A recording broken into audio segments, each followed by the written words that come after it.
The name's Sam. Sam Porter Bridges. After the Death Stranding, this country has started falling apart.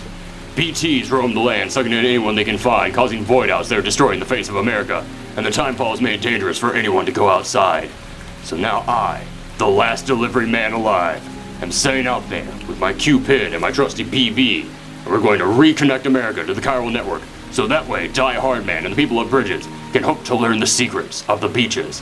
And with my canister of Monster Energy drink in hand, I am going to, you know what, I had like 5 or 6 more ingredients to add to this word soup, but real talk, it is way too hard remembering all this jumbled gibberish and moving around this thing. So let's skip ahead and actually get into our review of Death Stranding while I try and use the bathroom, because after drinking so many Monster Energies, my bladder is about to explode. And it also takes about an hour and a half to get in and out of this getup. So enjoy!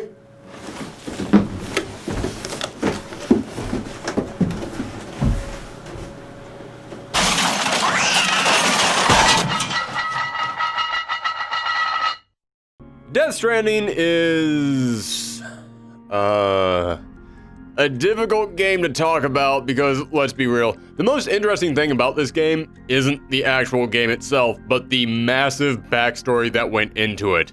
So for anyone who hasn't been following the mixture of a daytime soap opera and the Illuminati-level conspiracy that is the creation of Death Stranding, Hideo Kojima worked for several years over at Konami on the Metal Gear Solid franchise, making it one of the most famous series in the history of video games, largely made popular because of the unique vision, imaginative gameplay, and storytelling techniques of Kojima himself. After several years of Kojima expressing interest to do something different, the Metal Gear series finally came to an end, and a mysterious playable demo for a game called PT was dropped onto the PlayStation Network out of nowhere. It was regarded as one of the scariest games ever made and one of the best games of 2014, despite the fact that it was literally just a demo. After some mind-bending data mines, some people were able to find the secret to beat the demo, only to discover that it goes into a brief trailer for a brand new Silent Hill game called Silent Hills. The game would star Norman Reedus of The Walking Dead fame and was being made by Hideo Kojima himself, as well as visionary director Guillermo del Toro. The world was overwhelmed by the announcement and couldn't wait for the final product to be released, only for Konami to fire Hideo Kojima, shut the whole project down, and even say that they didn't want to make video games anymore, and now 5 years later, we still have no idea what happened behind the scenes. But Hideo Kojima took his studio and started developing his first completely original game, Death Stranding, and took not only Norman Reedus and Guillermo del Toro along with him, but the trailers featured many similar elements to things that we saw in PT, making people wonder if this would truly be the spiritual successor to that game. But even if it wasn't, it would still be the first 100% original property from a creator that people have been cheering on for years because of his originality. So yes, if you are going into this game having lived completely in a bubble, then it is possible to avoid all that backstory. But for the rest of us, let's be real, we're all bringing at least some emotional baggage into this game before we even pick up the controller. For some of us, it's a convenient little carry-on bag that we can stow underneath the seat in front of us, while other players are going to need to unload a U-Haul truck before they even hit start. And trying to speak critically of myself, trying to really gauge what my personal bias might be, I can say that I was never a huge Metal Gear fan. Not that I thought it was bad, not at all. It's just that they were stealth games, and I'm not really into stealth games. So despite giving them a few tries, they just never really stuck with me. However, I do fully recognize Kojima is a talented creator with a huge scope to his vision and mountains of creativity behind him, and the fact that someone like that is now being allowed to fully create the game that they want to make is something that I'm happy for. I gotta be honest with you guys. Before I even picked this game up, I was already applying it because it was allowing a creator to see their vision through completely uninterrupted after years of dealing with one of the most frustrating and manipulative gaming companies out there. I am so happy that a game like this exists. I'd be even happier though if it was a good game. Alright, that's it for me everybody. Happy holidays, have a good one. No, don't make me go back out there. No. Okay, fine, I guess we'll keep reviewing the stupid thing. Death Stranding is set in a world where after a mysterious event known as, well, the Death Stranding, the border between life and death has become blurred. Ghostly figures known as BTs are roaming the planet, sucking in anyone who comes close. If you die, then you have to have your body burned, otherwise you'll explode and leave a town-sized crater in the earth. People are being born with conditions that allow them to come back to life. And worst of all, a rain known as the timefall is spreading across the planet, and anyone who touches this mysterious downpour ages rapidly. Because of this, America has essentially collapsed. No longer a unified nation, but instead small civilizations civilizations living in bunkers underground.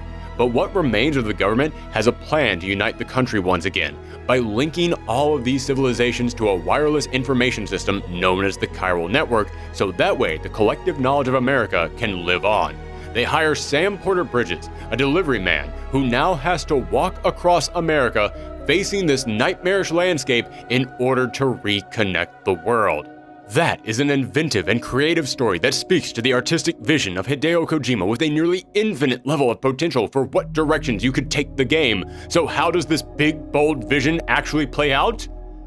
As a walking simulator comprised of 80% fetch quest.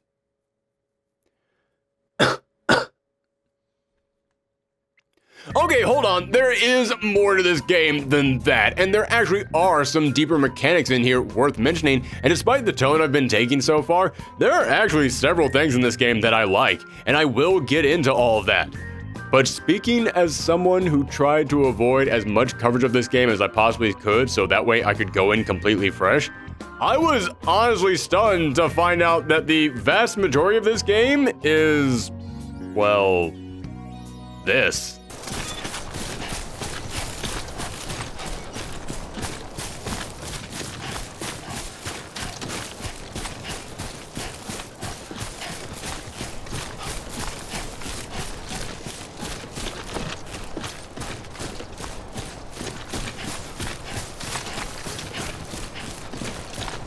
The game largely consists of you going from one bunker to another and just delivering packages between them.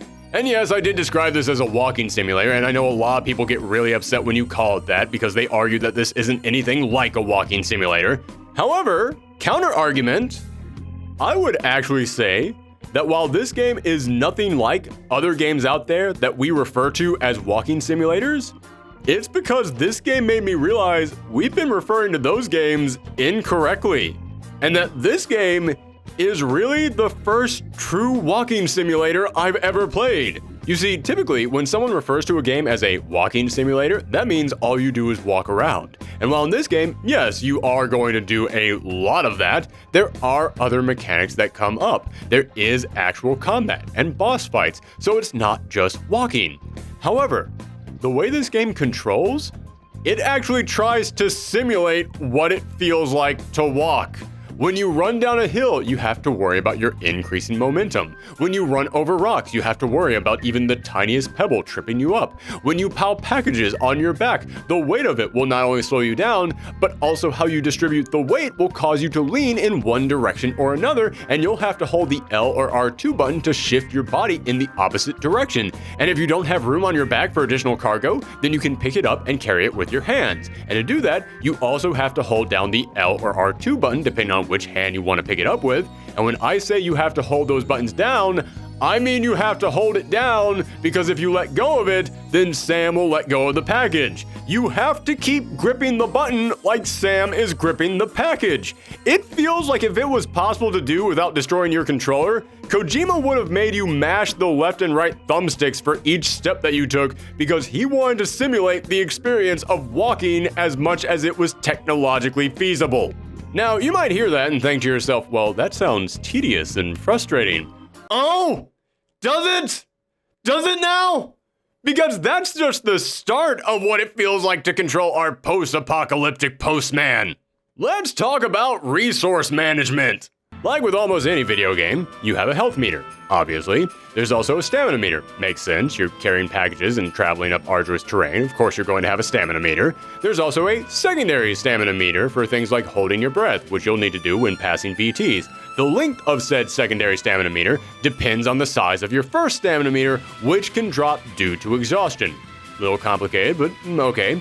Then there's a health bar for your packages, which can be damaged in shipping, and if they get too hurt, then you'll lose points upon delivery. You also have a weight limit that determines how much you can carry, and if you load up too much, then you'll barely be able to move. But you can eventually start using cars or bikes to help you transport packages, but these vehicles also have their own health bars and batteries that you need to keep charged, or they'll stop working.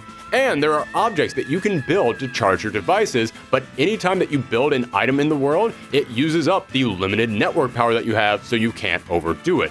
Also, it takes materials to build these objects, and you only have so many of them, so you have to keep an eye on your supplies.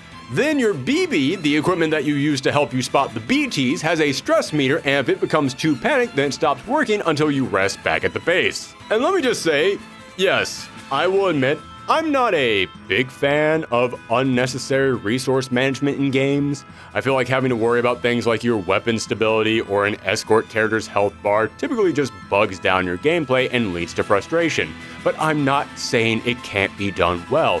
There are many examples of games that use these mechanics to add just the right amount of tension or force you to think creatively or add a bit of strategy to otherwise simple gameplay. So it can be done well.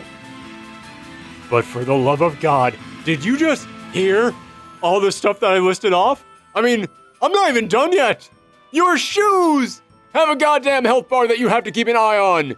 Your shoes! Your future Timberlands can dissolve over time due to wear and tear, and then you have to craft new ones. However, here's the most fascinating thing about all this gameplay. Yes, it's frustrating just to walk. Yes, maneuvering around is unpleasant. Yes, there's so many things that you have to keep an eye on to make sure that you don't crap out at the worst possible moment. However, the more you play this, the more you realize none of this was by accident. Everything in here was by design. I can't call this gameplay bad. I've heard many people describe this gameplay as bad. It's not. Bad implies that you tried something and you failed, or you just didn't try anything at all. But the more you play this, the more you realize everything in here works exactly like they want it to. Everything from the maneuverability, to the stamina management, to the resource management, to your balance. Everything in here was tweaked and tested over the course of years to get it to be exactly where they want it to be.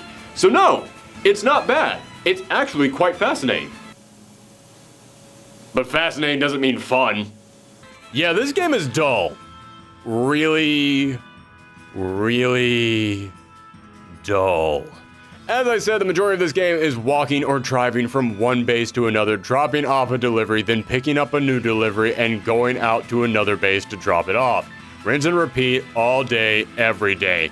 And it can take 10, 15, 20 minutes just to go from one place to another. And yes, the smart thing to do is to take one package at a time, so that way you don't have to worry about your balance and stamina, but then that can double or triple your delivery times, and literally nobody wants that. I kid you not, there were many times in this game where I fell down and I damaged a package, and I just restarted the whole game from the last checkpoint because I said to myself, no way did I just spend 15 minutes walking with this package only for it to get damaged at the last stretch. I'm redoing all this and I have no shame in that. And you can load up a truck to make these deliveries easier, if one is available and if you're going to a place reachable by a vehicle, which isn't as often as you'd like.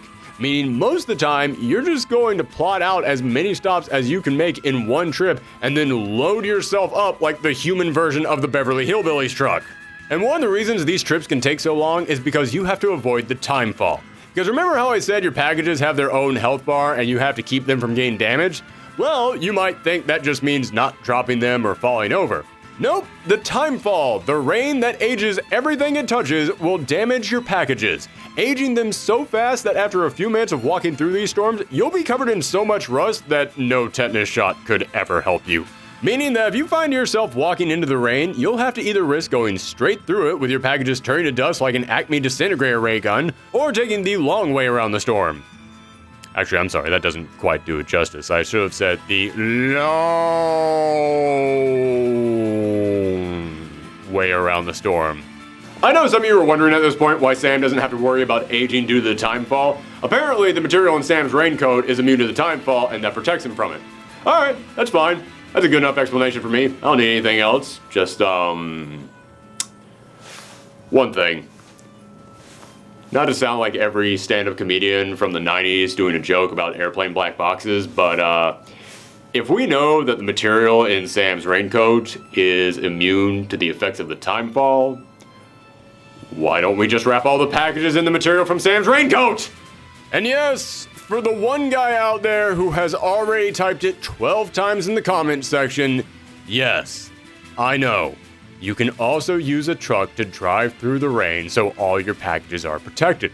The trucks will take damage from the rain, though it will be significantly less than your packages, making this the smartest and most efficient choice. If it weren't for one thing, the timefall isn't the only thing you need to worry about in the storms, because if you do go too deep into the rain, you'll run into the BTs. Now, if you're on foot, you can sneak around them, using the light on your shoulder as a guide to where these invisible ghouls are hiding. And I'll admit, the first few times that I did this, it was a genuinely tense experience that had me holding my breath, not just in the game, but in real life as well, actually freaking out about where these monsters could be. But if you just drive right in there, you're going to end up smashing headfirst into them, causing them to drag you out of your truck, damaging all your gear, and throwing you into a mini boss fight. Now, I will admit, design-wise, these fights are incredible. They start with you being dragged across the ground like a clip from the Evil Dead, and a huge squid or lion monster erupting from the muck, as well as buildings arising from the past that you have to use to escape or find cover. It's a genuinely thrilling experience. The first few times that it happens, but you run into BTs so often in this game, and they slow you down so much, that eventually, they just became another tedious part of an already tedious game. In fact, I'll be real with you guys. You're supposed to avoid the BTs, but if you do bump into them and you do get into a boss fight and you manage to beat one, it actually causes all the rain to go away. And I won't lie, eventually, I just started running into the BTs on purpose, just so that I could fight them, beat them, get this stupid rain out of here, and I could move on with my life. The one thing that they put in here to break up the monotony of just walking everywhere eventually became more monotonous than just walking everywhere. And for anyone out there who's wondering, well, how do you fight the BTs? Oh, that's simple. By throwing jars of urine at them. I didn't stutter. You fight these haunting, otherworldly specters with vials and bullets and grenades made of your own blood, poop, and pee. And yes, there is an in-game explanation for it, but it still just felt too ridiculous to me and took me out of how serious this game was trying to be. In fact, it's not just collections of your bodily fluids. You actually have a urinate mechanic in this game that you can use to get out of tough situations. If you're being dragged down into the muck by the BTs and you see all their zombie faces squirming at you, well then just turn around, unzip, and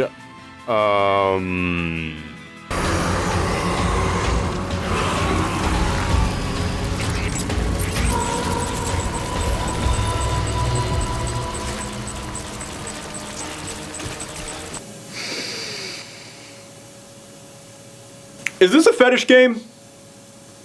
No, that's not a joke. I'm legitimately asking that question. Is this a fetish game? Because you've got a gameplay mechanic where you have to pee on monsters' faces in order to fight them off, someone in a dominatrix-style mask who just gives you orders all throughout the game, overly long shower sequences, a giant woman for no reason at some point in this game, Kojima openly admitting that he hired one of the actresses because he had a crush on them, and there's also a woman in a spiked leather getup who's constantly trying to feed you bugs all throughout the game, which, okay, I'll admit, I don't know that last one is a fetish, but doesn't it feel like it is?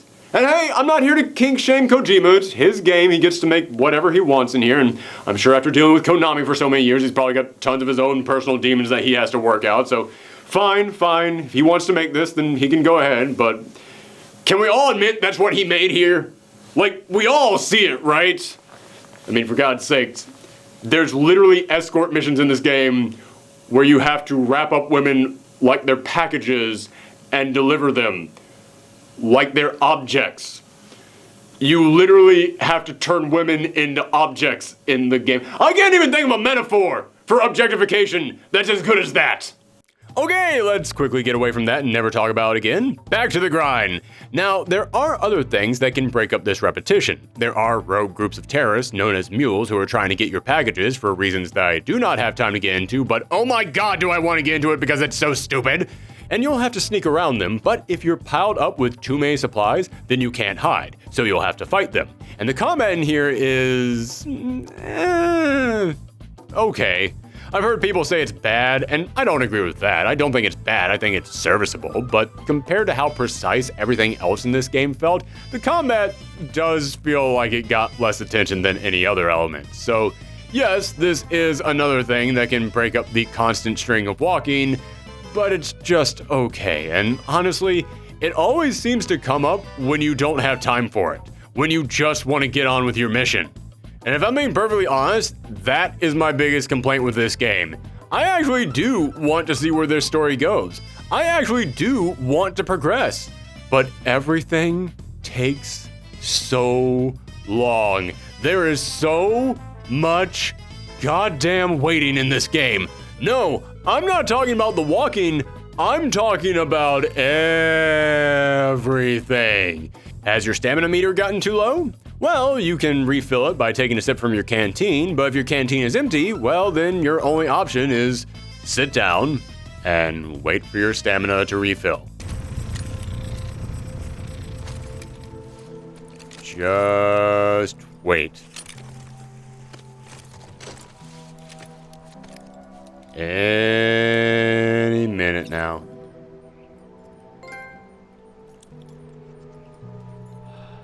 Let's say that your BB has gotten too stressed and you're in danger of it shutting down. Well, then you have to stop and actually rock it back and forth and wait for its happiness meter to rise back up. Everything's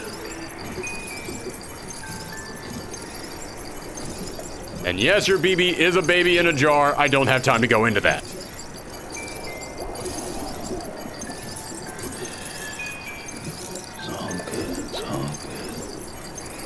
Okay, maybe I do actually have time to go into that, but we'll save it for later.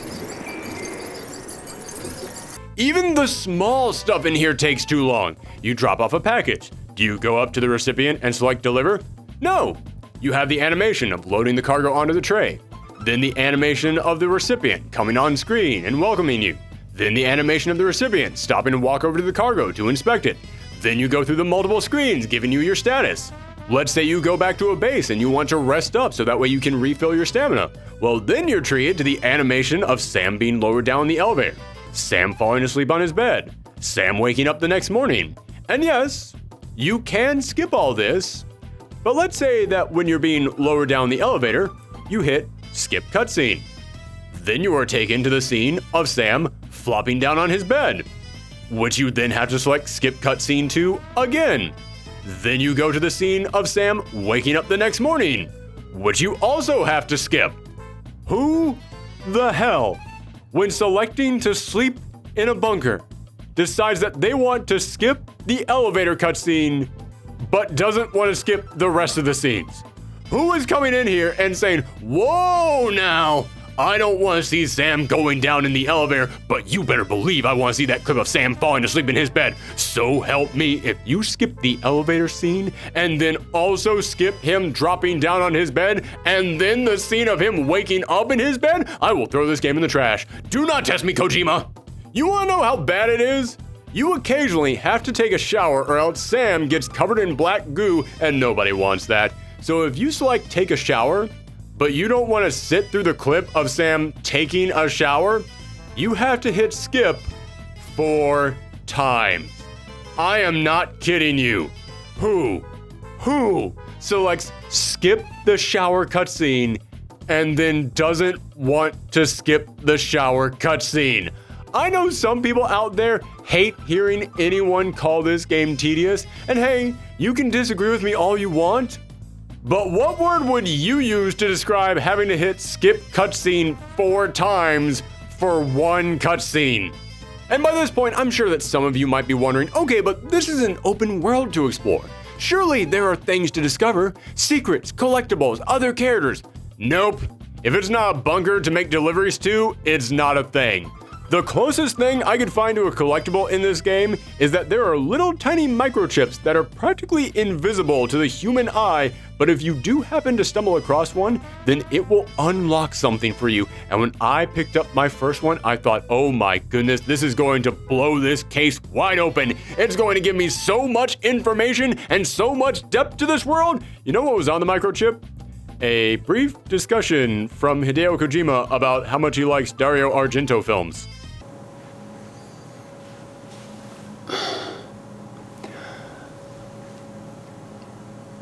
I got nothing. Pass. Move on to the next thing. But honestly, I can understand this, because when you think about how the timefall rain works, how it just ages everything to dust, yeah, I absolutely understand why there's nothing in this world to find. I mean, there couldn't be any buildings to discover if the timefall rain destroys them all, and this land is too dangerous for anyone to go out there, so of course there wouldn't be anybody else to run into. Except that there are totally buildings to find, and there are totally people in this world. Yes, there are a handful of landmarks left over from the old world, and in these landmarks, you can do nothing at all. And every now and again, you will find another courier out there making deliveries who you can trade a random item to, and then watch them walk away. Okay. Bye, human contact. You know, it would be one thing to just not give me anything in this world and then have an excuse for it, but to then give me almost nothing, only to rarely show me signs of hope, signs that maybe there could be interesting side characters or locations to explore, only to then have that potential just mock me at how nothing was done with it. Yeah, it kind of drove me nuts. But that's not to say that there aren't any characters in here to interact with. When you go to a bunker, you will find a person there, and when you first interact, they each have their own personality, and you'll get a bit of backstory on them. Some of them are standoffish. Some of them don't want to join the chiral network. Some of them love the idea of the chiral network. However, none of that means anything after the second or third package you've delivered to them. Once everyone decides, yeah, okay, I'll work with you, every single line out of their mouth is, hey Sam, thanks. Wow. That package got here in great time. Hey Sam, thanks for the hard work. Wow, this package is in great shape. Hey Sam, I bet that package was really heavy. Thanks for everything that you do, Sam. That's it. Over and over and over again. I am not exaggerating, and this frustrated me to no end, because there is no reason for these exchanges to be so simple. You see, there's a level up system in here, where with each delivery you make, you'll increase your star rating with each patron, hoping to eventually get to 5 stars. And first off, let me just say, the number of points needed to level up makes 0 sense. I could get 900 points and the score would squeak up by a centimeter. Then I would get 100 points on my next mission and would go up by 1.5 stars. But that's not the point. Point is, you would assume that as you raise these stars, something would happen.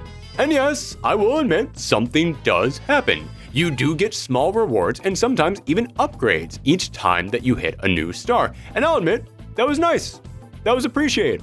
I was always intrigued to see what I would end up getting with each new level up. But as far as the connection you establish with these characters, yeah, not so much. They still treat you the exact same way and say the exact same lines again and again. You guys know me. You know that I'm a huge fan of the Persona franchise, and that game is also about meeting people and establishing connections with them and leveling up those connections. But you know how you level those connections up in those games?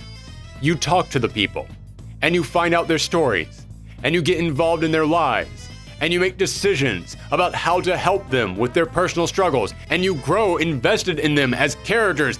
Now compare that to this game, where the way that you level up your connection is, here's your package, sign here. It made every single one of these exchanges feel so hollow. It made all these characters feel unimportant. You never even meet them face to face aside from one story-related exception. And I tried. Believe me, I tried. I kept thinking to myself, okay, I just have to level them up more. So I'll just deliver more packages to them. I'll get them up to 5 stars and then something will happen. And yes, when I got them to 5 stars, something did happen. The game told me I now had the ability to rest in their bunker, and I thought, oh my god, I'm going to get to go behind that door I've been staring at this whole time, and I'll get to meet these people, and I'll get to see how they live, and we're going to talk, and I'm going to shake their hand, and it's going to be the greatest goddamn handshake in the history of time. So I went up to that bunker. I hit rest in this facility, and you know what happened?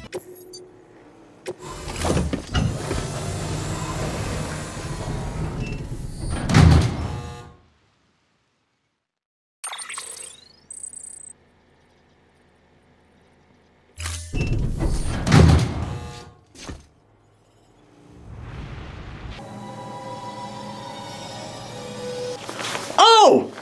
So nothing! Nothing at all! Great! Listen, I know that there's a lot of people out there who have heard me talk about this game, and you've heard me throw out their ideas of things I would have liked to have seen in this game, and you've probably been saying, well, the game isn't about that. I've heard that from so many people. Well, it's not that type of game. The game isn't about that. Oh! It's not a game about connecting with people? Oh, you see, that's my mistake then. I was confused, everyone. I thought it was a game about connecting with people because that's literally what Kojima has spent years saying the game was about. Not establishing any real connection with these people made making these deliveries even more dull than all the constant walking because you knew when you finally got to your destination, there was nothing of any substance waiting for you. And I'll admit, I didn't level up every single character to 5 stars to test if this was true across the board, because this game gave me no motivation to keep going in case the 10th person would be different from the first 9. I mean, hell, aside from about 3 of them, all the bunkers even look exactly the same. It's either the big base bunker or the tiny solo bunker. Your big main base, where you start the game off, looks like this. You travel out and you find a new base and you form your first connection with them. And it looks like this. You travel across a giant lake and get to a closed-off part of the country, and their base looks like this. You know what? I'm going to skip ahead here. Spoilers be damned, I'm tired of taking my time. I'm going to skip right to the end of the game. That's right, big massive spoiler warning. Here is the last major base that you visit at the very end of your journey. And it looks like this. And as I said, there are a few of the smaller bunkers that have personality to them, but it's too little too late. And considering the fact that you can actually enter these big bases and rest inside, it was mind-numbing knowing that I never got to see any part of any of them outside of my sleeping quarters. I mean, for God's sakes, there is one base that has a population inside of over 70,000 people. Wow, that means there's a whole functioning city underneath this facility. So many characters to meet, so many jobs to be carried out, and so many different structures and operations to investigate. Or we could just sit here in this one room and never see a single soul. Yeah, that's really the approach that we should take. You're right, nothing gets the message of people coming together across like Sam taking his 20th shower that I have to skip for 4 times. Then again, there are other characters in the game besides the random bunker people, the actual major characters who play into the plot. And you know what? I have to admit, they have some really interesting stuff going for them. Kojima does know how to write a heartbreaking backstory, and there came those moments in this game where these characters just laid it all out there for you, and yeah, it can be really emotional stuff. I started getting choked up at some of these moments, and these actors sold the hell out of these lines. But just like all the other interesting parts of this game, those story beats make up about 20% of your interactions with them. The rest of your time with these characters is essentially this. Sam, if you're gonna build new road, you need to get to the paver first. Cargo transported by a bot is liable to get a little roughed up if the road's poor. On the flip side, a bot traveling on a well-maintained road is more likely to deliver cargo in better shape.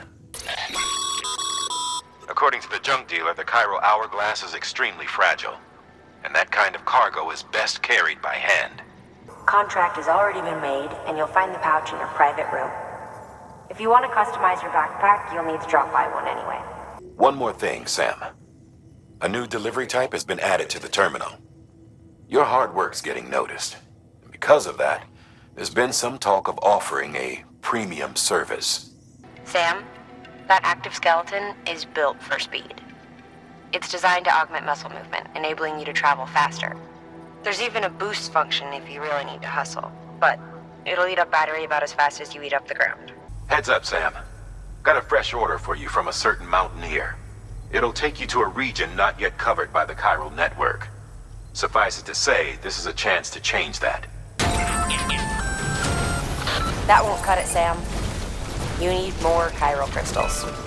If you don't have more on you, go out and get some and deliver them to the safe house.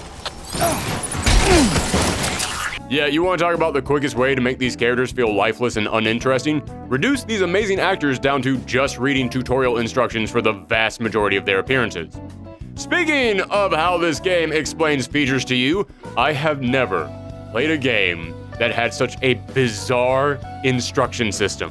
These characters will insist on explaining to you everything, except for when they don't. I had these characters stop to explain to me how to use the same weapon 3 different times throughout the game. I got it! I'm good! Please let me continue the game already!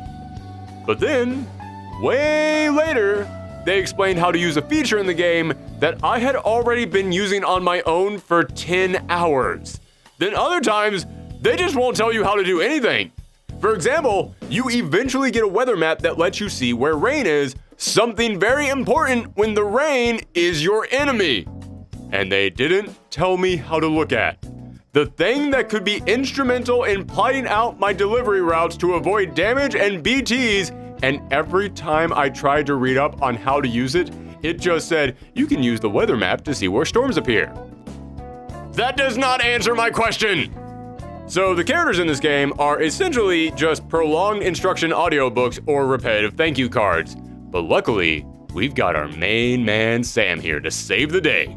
Norman freaking Reedus. He's going to provide us with all the character we need. I mean, we barely even see anybody else in this game. Where was Sam for 90% of this thing? So he has to be the MVP. And I am pleased to say that Sam is a thing. He has mass, and he takes up space, and probably requires oxygen to survive. Possibly has other features too. Okay, that's not fair. Sam actually is an interesting character. He does have a huge backstory. He has his own personal struggles and is going through a giant emotional journey. But in all honesty, that's kind of just there on paper.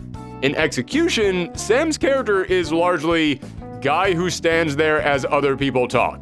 And it's one thing when you have a voiceless protagonist who is supposed to be a stand-in for the audience, but Sam is not a voiceless protagonist. He has a voice. He has a backstory. He has thoughts and feelings. We could, do something with those. I came to realize this was my problem with Sam when we got to one delivery in particular. As I mentioned, there's a story-related mission where someone actually does come out of their bunker, and that person proceeds to go on a long monologue about how much they miss their love, how much they meant to them, and what it's been like living without them. And throughout this entire speech, Sam has a look on his face like, lady, I didn't ask you for your life story, just sign for the damn package. This was a prime moment to actually get connections, to actually have humans interact, to actually establish relationships, to actually flesh out personalities. And we just didn't. And I want to bring this up because recently there was an interview with Kojima where he remarked on how this game was getting harsher criticisms in the West, and he talked about how maybe that has something to do with the West enjoying shooting games more. And it's not like he was wrong. I have seen many Metacritic scores that ask, where's all the shooting in this game? So he does have a point, but I want to make something clear. I don't give a crap about the shooting in this game. I don't care about the combat in this game. I don't need any of that in my video games. I will play a video game that is just being a customs guard for a fictional country where you have to make tough moral choices that will affect whether or not you can feed your family. I will play a video game where you're just roaming around an abandoned house learning the stories of everybody who used to live there. I will play a game that is just a park ranger simulator. Heck, one of my favorite games of last year was just a game where you try and date monsters. So listen, I don't care about shooting or violence in video games. But if you tell me that your video game is going to be about human connections, you have to give me human connections. Okay, so at this point, it's clear that I have problems with this game. However, it might surprise you to learn, I didn't actually hate this game. In fact, when all was said and done, despite how miserable I was playing it at times, I didn't even dislike it. because there are positives in here as well. I know that normally I start my reviews with the good and then we save the bad for later, but I had to get all the bad out of the way because, as you can tell, when you run into a problem in this game, it always ranged from jarring to unbelievable. But all the good stuff in here actually takes time to build up. None of the positives show their hand right away, which actually adds to their overall impact. Let's talk about how uncomfortable and frustrating it is to actually play this game. I don't think I have to explain it to you any more than I already have. If you still can't picture what I'm talking about, just picture moving a sofa up a mountain with a screaming baby on your chest. However, there is an upgrade system in here, and it's actually kind of ingenious how it slowly dribbles out the rewards to you. You can't carry as much as you want? Well, eventually, you're going to get some robotic braces on your legs that increase your carry capacity. Then you'll get floating carts that can travel behind you and carry even more packages. You can build slingshots to help you travel instantly between two great distances, making moving up and down hills immensely easier, or bridges, so that way you don't have to walk around large gaps and you can just go directly across. You move too slow in the snow? Well, eventually you get a heating pack that removes that burden from you. Walking past BTs is too slow and nerve-wracking? Well, 30 hours into the game, you'll get a ghost shiv that lets you perform a stealth attack on them to help you clear the path. Now, I'll admit, not all of these upgrades work as well as they want them to. When I unlocked the robots that can make deliveries for me, I thought, great, I'm going to double my deliveries, only to find out that the robots are terrible and will break almost all of your packages. Seriously, why are they even in this game? They are completely useless. And I know that some people might not view this as a positive since the game is giving you solutions to problems it created, making the game a pain in the ass to play only to fix it later on, but hey man, maybe it's the 50 hours of Stockholm Syndrome talking, but each time that I got one of these upgrades, it did actually make me feel good. And as I said, you can build objects in the world to help you travel, such as bridges or lifts or even roads that help you steer clear of all sorts of problems and speed along in your vehicles, improving travel time exponentially. And this right here is the most genius thing about this game. This is what saved this entire experience for me. Kojima said, as I have stated numerous times in this review, that he wanted this game to be about people connecting with each other.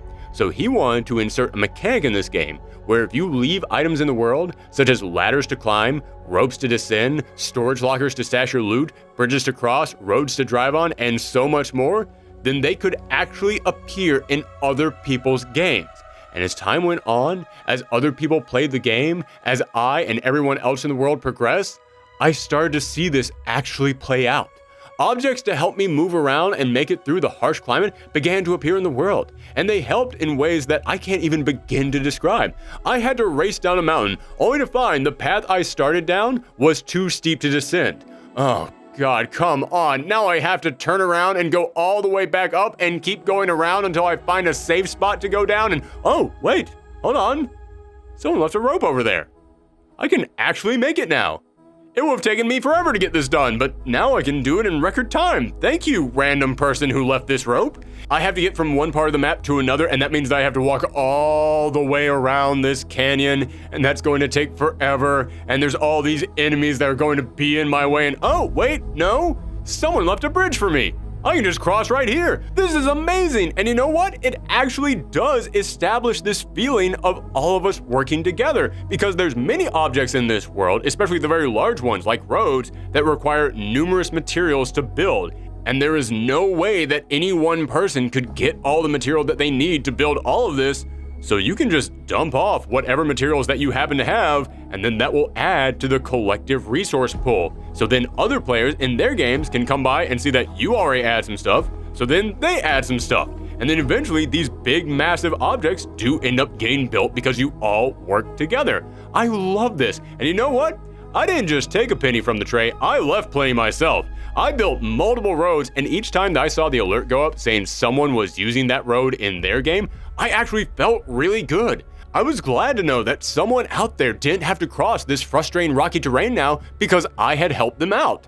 There have been other games out there that play around with the idea of leaving hints or small interactions to help other players online, but I've never seen one that executed it like this and felt so cohesive. Like all of us playing this game were actually working together. You wanna know how crazy this gets? When you walk across the ground, it will leave footprints behind you. And if enough other people follow in those footprints, it will turn that rocky terrain into a path that is easier to walk over. That is insane to me. That is the kind of mind-bending, imaginative gameplay I was expecting. And if you want to talk about this game successfully executing the idea of people coming together, this mechanic actually did it. Keep on keeping on. Thank you, random user out there in the world. I will keep on keeping on. But speaking of the insane level of creativity that only Kojima can deliver, let's talk about the story. While there are some stereotypical predictable turns in here, for example, your BB is a tiny baby that Sam feels uneasy about using, but doesn't want to get rid of it when everyone tells him that he has to. Gee, I wonder what could possibly have happened in his past. And there are other moments that come off as, honestly, a little tone deaf. I mean, I don't even have time to tell you how stupid the origin story behind the enemy group, the Mules, is, and how it almost directly contradicts Sam's entire purpose in this game, or how this is a post-apocalyptic world that is breaking down, but if you want to recharge your stamina, you have to drink Monster Energy Drink. And before anyone asks, no, I'm not just calling it Monster Energy Drink because it looks like it, it's actually Monster Energy Drink. Meaning that this society that is on the verge of collapsing still has massive companies that are pumping out canned sugar water. So yes, it's not like every part of this story works, but when the actual main story, when the actual important part of this story really gets going, when you really get into the details, when you learn all the crazy terminology and you understand what is happening and things start to hit a pinnacle, even I had to admit, yeah, you got me. This is actually kind of great. I said that the majority of what characters say to you is just gameplay instructions or explain missions to you, but the parts that are actual character development, the actual emotional moments about their past, these characters go all in on that. They sell the nutty word soup that they had to deliver, and in the last 2 hours, there are about 3 or 4 astronomical twists. And I just had to put the controller down and start applying because gosh darn it, these twists actually blew this whole story wide open in a way that made it almost worth sitting through the hours of setup. And I know that I've made fun of the junkyard of jumbled phrases and terms this game doesn't bother to explain to you until 20 or 30 hours in, but it's not like this game is random. As you progress through the game and as you build up your star rating with bases, you'll unlock interviews or receive emails from people which, yes, I will admit, does add some depth to the walking Hallmark cards you're making deliveries to. But more importantly, they add depth to the world. They add a history to it, and it's a deep history that was thought out. As I looked through these notes, I could almost hear the collective sigh of relief coming from all the Soulsborne channels here on YouTube, because this just gave them a lore dump big enough to keep them in business for years. And while I do wish that they had done a better job of introducing some of these elements in the main story itself, I do see the appeal of having a complex world explained through hidden notes, and this game does that well enough that I have to admit, a lot of the fun that I got out of the first 30 hours of this game came from me piecing this world together in my head. So yes, even when this game was driving me nuts with the gameplay, there was still something there that intrigued me and made me interested enough to keep going. But was it enough to make this game worth it? Yes, I know I ranted far longer than I praised, but the ending was enjoyable, and sometimes the destination is as important as the journey itself. And even though the journey was long and tedious, there was stuff there to keep me invested and some ideas that truly were innovative and blew my mind at times. But yeah, man, there's still so many missed opportunities, so much repetitive gameplay that you didn't even enjoy doing the first time, let alone multiple times over hours before you could actually progress the story. So in the end, was I upset that I played this? No, not at all. But was I happy that I played it? Not really. I mean, I'm glad that I experienced it, but if I had a time machine and I didn't have to play this for my channel, would I go back and tell Aaron from a month ago not to play this? I don't know, but I know I'd be tempted to. So that's why I'm coming down right in the middle at a 5 out of 10. But I do have to say, this is a game that will hit everyone in different ways. And while that is true for every video game, this is one of the best examples of that I've ever seen. Because I guarantee half of you are mad that my score is so low, half of you are mad my score is so high. But that's how I feel. Let me know how you felt in the comments down below, and if you like this video, then click that subscribe button, give us a thumb up, and share these videos around the web. It is the best way to help this channel grow. And if you want to follow us somewhere else on the internet, you can always find me on Twitch at Professor Thorgi or on Twitter at Thorgi's Arcade. Thanks for tuning in, everyone. Come back next time. Bye. Man, it feels good to finally be done with that review, but I can't believe it. That right now is my worst reviewed game of the year. And it's still only a 5 out of 10. That's like nothing. I mean, that's not even really bad. It's just right down the middle. Just, can't believe that is going to go down as my worst reviewed game of the year. I mean, it's not like I really have time to review anything else unless there's some tiny little piece of crap that just got farted out there and everyone forgot about earlier in the year, and I could possibly do a quick review on